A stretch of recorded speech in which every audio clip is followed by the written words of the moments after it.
Hi friends, have a great day. இன்றைக்கி ஒரு அழகான ரொட்டீன் vlog தான் உங்களோட ஷேர் பண்ணிக்க போகிறேன். இப்போ தான் ஃபர்ஸ்ட் டைம் என்னோடய வீடியோ பார்க்குறீங்கன்னா என்னோடய ரொட்டீன் vlogல உங்களுக்கோ உங்களோட லைஃபுக்கோ ஏதோ ஒரு விதத்தில் யூஸ்ஃபுல்லாக இருக்க மாதிரி சில டிப்ஸை இன்க்ளூட் பண்ணி தான் என்னோடய vlog இருக்கும். அந்த மாதிரி இன்றைக்கி ஒரு சூப்பரான டாபிக் உங்களோட ஷேர் பண்ணிக்க போகிறேன்.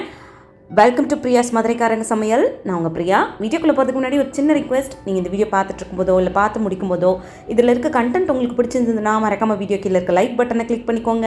அப்படி நீங்கள் கொடுக்க போகிற அந்த குட்டி குட்டி லைக்ஸ் எல்லாமே இன்னும் நல்ல நல்ல கண்டென்ட்லாம் நான் உங்களோட ஷேர் பண்ணிக்கிறதுக்கு எனக்கு கொஞ்சம் மோட்டிவேட்டிங்காக இருக்கும்.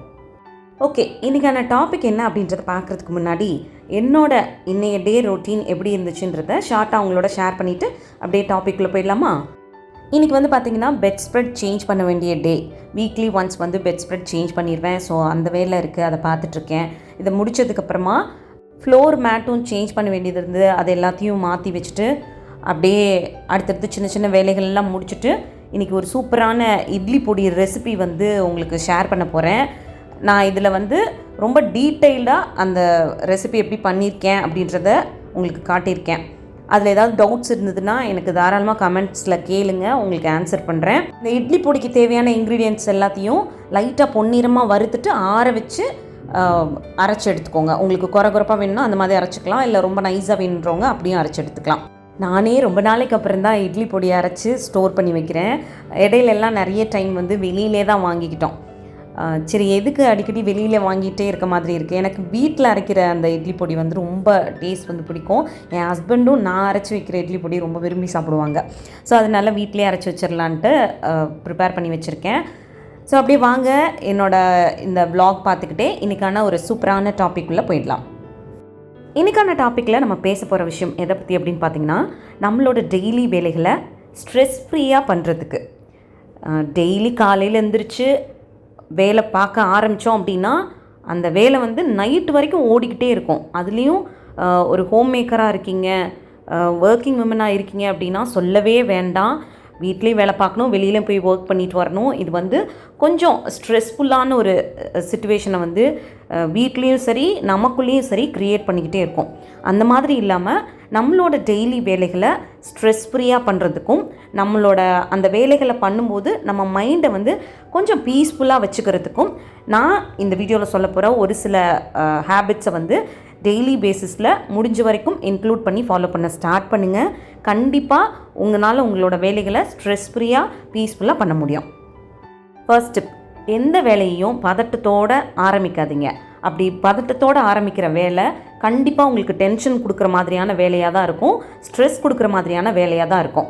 நீங்கள் காலையில் எழுந்திரிச்சு ஒரு குக் பண்ண போகிறீங்கனாலும் சரி, அதுக்கு தேவையான விஷயங்களை நாளே ப்ரிப்பேர்டாக வச்சுட்டிங்க, இல்லை அடுத்த நாள் என்ன சமைக்க போகிறோன்ற அளவுக்காவது நீங்கள் டிசைட் பண்ணி வச்சுருந்தீங்கன்னா அந்த பதட்டம் டென்ஷன் வந்து இருக்காது. அதே மாதிரி நீங்கள் ஒரு இடத்துல போய் ஒர்க் பண்ணுறீங்க அப்படின்னா உங்களோட வேலைகளை முந்தின நாளே யோசித்து வச்சுக்கோங்க. இந்த வேலை இப்படி தான் இருக்கும், இதுக்கு இவ்வளோ டைம் எடுக்கும், இந்த வேலையை பார்க்குறம்போது நமக்கு இந்த மாதிரி சின்ன சின்ன ஒரு கஷ்டம்லாம் இருக்க தான் செய்யும், பட் அந்த வேலையை நாம் தான் பண்ணணும் அப்படின்ற மாதிரி உங்கள் மைண்டு வந்து ப்ரிப்பேராக வச்சுக்கோங்க. அப்படி நம்ம ஒரு விஷயத்துக்கு ப்ரிப்பேர்ட் ஆகிட்டு போய் ஸ்டார்ட் பண்ணும் பொழுது ஓகே, இந்த வேலை இப்படி தான் இருக்கும், இதை இப்படி தான் செஞ்சு முடிக்கணும், இதுக்கு இவ்வளோ டைம் ஆகும், இதை நாம் தான் செஞ்சு முடிக்கணும் அப்படின்ற மாதிரி ஒரு கிளாரிட்டி நமக்குள்ளே இருக்கும். அதுவே வந்து தேவையில்லாத டென்ஷனை க்ரியேட் பண்ணாது, தேவையில்லாத ஸ்ட்ரெஸ்ஸை நமக்கு வந்து கொடுக்காது. அண்ட் ஆல்சோ எந்த வேலையை ஸ்டார்ட் பண்ணாலும் ஒரு 10-15 நிமிஷத்துக்கு முன்னாடியே ஸ்டார்ட் பண்ணுங்கள். அப்படின்னா அந்த வேலை கொஞ்சம் ரிலாக்ஸ்டாக நடக்கும். அதை செஞ்சு முடிக்கும் போதும் ஒரு ரிலாக்ஸேஷன் உங்களுக்குள்ளே இருக்கும். லேட்டாக ஸ்டார்ட் பண்ணி அவசரமாக அந்த வேலையை செய்யும்போது நம்மளையே அறியாமல் நமக்குள்ளே ஒரு பதட்டம் வரும். அந்த பதட்டம் வந்து ஒரு ஸ்ட்ரெஸ்ஸை க்ரியேட் பண்ணும்.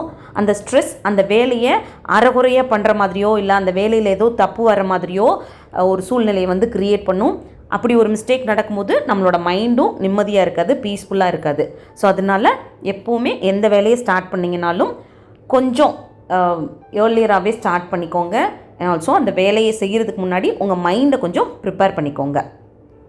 செகண்ட் டிப், ஒரு நாள் முழுவதும் வேலை பார்த்துக்கிட்டே இருக்கணும் அப்படின்னு சொல்லி ஒரு பெரிய டு டூ லிஸ்ட் வச்சுக்கிட்டு அதை டிக் பண்ணிக்கிட்டே வேலை பார்க்குற பழக்கம் உங்களுக்கு இருந்துச்சுன்னா அதை கொஞ்சம் சேஞ்ச் பண்ணிக்கோங்க. அது நிறைய நேரங்களில் உங்களுக்கு ஸ்ட்ரெஸ் கொடுக்கக்கூடிய விஷயமாக மாறிடும். அதுக்காக ஒரு டு டூ லிஸ்ட்டே க்ரியேட் பண்ணக்கூடாதா பிரியா அப்படின்னு கேட்டிங்கன்னா நான் அப்படி சொல்லவே வரல. நானே தான் நிறைய வீடியோஸில் சொல்கிறேன், டு டூ லிஸ்ட் க்ரியேட் பண்ணிக்கோங்க, அப்போ தான் என்ன வேலை அப்படின்றதுல நமக்கு ஒரு தெளிவு இருக்கும் அப்படின்னு. ஆனால் நம்ம செய்கிற பெரிய மிஸ்டேக் என்ன தெரியுமா? இந்த டு டூ லிஸ்ட்டையே, அதாவது இன்றைக்கி இந்தந்த வேலையெல்லாம் நான் பண்ண போகிறேன்னு ஒரு 10-15 விஷயத்தை நோட் பண்ணுவோம், ஏதோ கிராசரி லிஸ்ட்டு போடுற மாதிரி. அந்த லிஸ்ட்டை எழுதி முடிச்சுட்டு பார்க்கும்போதே தலையே சுற்ற ஆரம்பிச்சிடும். இவ்வளோ வேலை இருக்கா, இவ்வளோ வேலையும் நான் தான் பண்ணணுமா அப்படின்ற மாதிரி அப்போவே மனசளவில் நம்ம ஒரு மாதிரி ஸ்ட்ரெஸ் ஆக ஆரம்பிச்சிருவோம். அந்த ஸ்ட்ரெஸ் அப்படியே ப்ரொலாங் ஆகி நம்மளோட வேலைகளில் ரெஃப்ளெக்ட் ஆகிட்டே இருக்கும். அதனால தான் நம்மளோட வேலைகள் பண்ணும்போது அந்த ஒரு டென்ஷனும் பதட்டமும் இருந்துக்கிட்டே இருக்கும். ஸோ அதனால எப்போவுமே ஒரு பெரிய லிஸ்ட்டாக டு டூ லிஸ்ட் ரெடி பண்ணாதீங்க. ஒரு 4-5 முக்கியமான வேலைகள், இன்றைக்கி நம்ம இந்த முக்கியமான வேலைகளை செஞ்சு முடித்தா போதும் அப்படின்னு ஒரு 4-5 டாஸ்க் வச்சுக்கோங்க. அதை மட்டும் அதுக்கான நேரத்தை கொடுத்து கம்ப்ளீட் பண்ணுங்கள். அப்படி பண்ணும்பொழுது உங்களோட வேலைகளும் ஈஸியாகும். அண்ட் ஆல்சோ அந்த டென்ஷன் பதட்டம் இல்லாமல் ஒரு பீஸ்ஃபுல்லான மைண்டோட உங்கள் வேலைகளை செஞ்சு முடிப்பீங்க. தேர்ட் டிப், எந்த வேலையை ஸ்டார்ட் பண்ணுறீங்களோ அந்த வேலையை தேவையில்லாத எக்ஸ்கியூசஸ்லாம் சொல்லி இன்கம்ப்ளீட்டாக விட்டுறது, ஃபினிஷ் பண்ணாமல் அரைக்குறையாக போட்டு வச்சிடுறது, அந்த மாதிரிலாம் பண்ணக்கூடாது அப்படின்ற ஒரு மைண்ட் செட்டை நமக்குள்ளே வளர்த்துக்கணும்.